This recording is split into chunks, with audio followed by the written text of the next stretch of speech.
Betting యాప్ల ప్రమోషన్ల కేసులో నటుడు ప్రకాష్ రాజ్ను ఎన్ఫోర్స్మెంట్ డైరెక్టరేట్ దాదాపు 5 గంటల పాటు ప్రశ్నించింది. హైదరాబాద్ ముషీరాబాద్లోని ఈడీ కార్యాలయంలో ప్రకాష్ రాజ్ విచారణకు హాజరయ్యారు.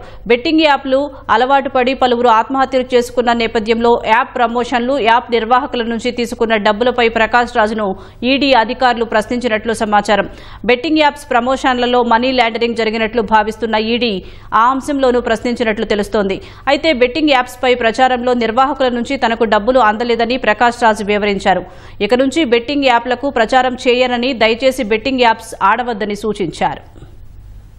ఇలా అప్పుడు చేశాను, అది తప్పని తెలిసి ఆ తర్వాత నేను చేయలేదు. ఇప్పుడు దాకా ఏ పేమెంట్ తీసుకోలేదు, ఎందుకంటే నా మనసాక్షి పరంగా నేను తీసుకోలేదు. అంటే వాళ్ళ అకౌంట్స్ అన్ని చూసి సరేనండి మీరు చెప్పాల్సింది చెప్పండి అని డాక్యుమెంట్ చేసుకుని మళ్ళీ రమ్మలేదు, అయిపోయింది.